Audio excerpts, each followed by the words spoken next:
Hello everyone and welcome back to our videos. We will talk today about the induction system of the reciprocating engine, and we will gonna start with the induction system icing.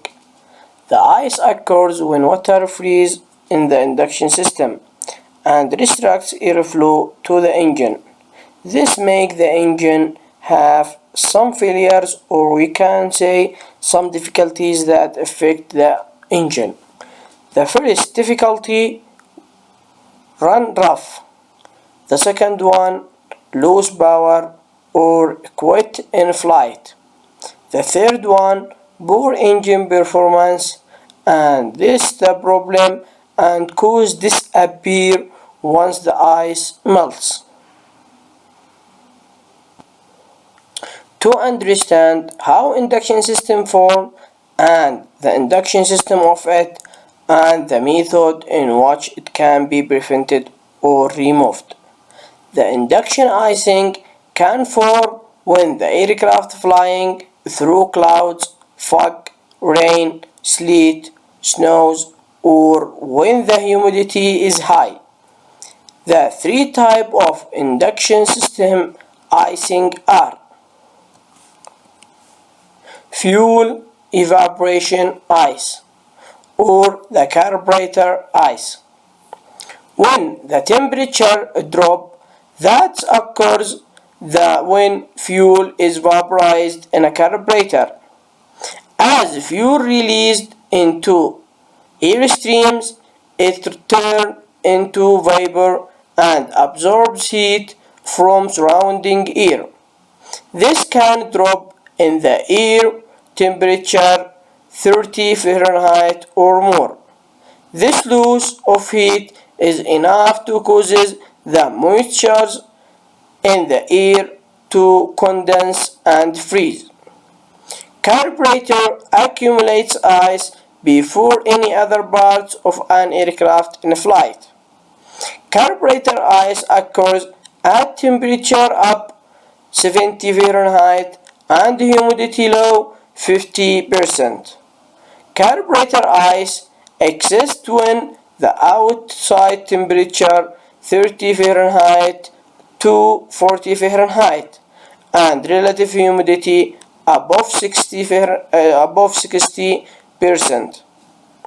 In a fuel injection system, fuel is injected and vaporized at or near the intake port of each cylinder. The combustion offsets the temperature drop caused by fuel vaporization. Fuel evaporation ice or carburetor ice is not concerned in fuel injection system. Why? Because in the fuel injection system, as we studied on the airframe book chapter 15 fuel system, when we use fuel injection system, that means we don't have carburetor on the system. We have injection system.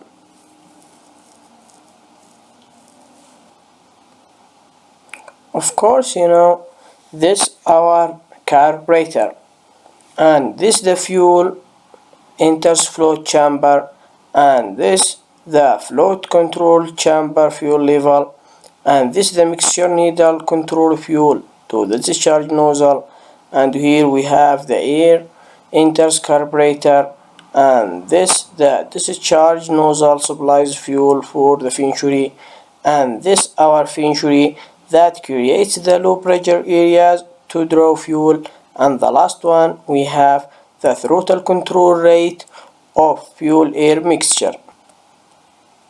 As we see here, the air will enter here, and the air it will have a decreased temperature.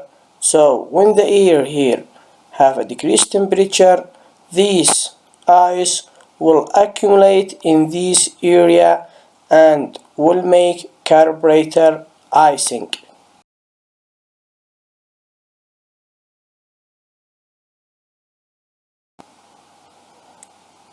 The second one, we have the throttle ice. It formed on the rear side of the throttle or butterfly valve. When it partially closed position, the response for this as the air flows across and around the throttle valve, low pressure area is created on the downstream side.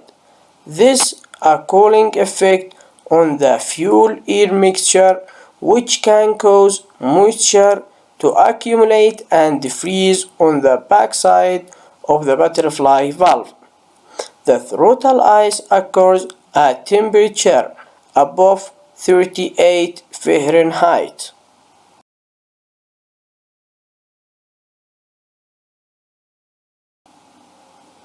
The third one we have impact ice. Impact ice caused by visible mixture striking aircraft and then freeze. The air intake and air filter is most susceptible to impact icing. The impact ice collect at point in the induction system where the airflow change direction when dense or propulsion.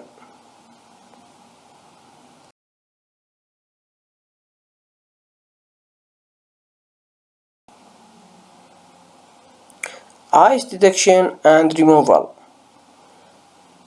The first indication of icing by decreasing in engine output power. We will talk about the fixed pitch propeller and constant speed propeller. In the fixed pitch propeller, the decrease in power output is indicated by a drop in RPM followed by the engine roughness. What about the indication on constant speed propeller? We will have decrease in the manifold pressure with no change in engine RPM.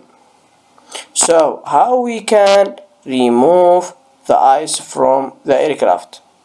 We have three methods that we will use it in reciprocating engine for remove ice. The methods used to remove ice: the first one, carburetor heat. Unfiltered air is drawn from within the engine cowling through a sheet metal shroud that surrounded an exhaust pipe, and it will go through the intake and it will pass to the carburetor. The second method, alcohol spray, consists of alcohol reservoir, electrical pump, spray nozzle, cockpit controls. This two methods used to remove fuel and throttle ice. This alcohol spray and the first one that we talked about, the carburetor heat. The third method, alternator air supply, used to remove impact ice. This allows warm unfiltered air flow into induction system. The operation of the alternator air may be controlled automatically or manually.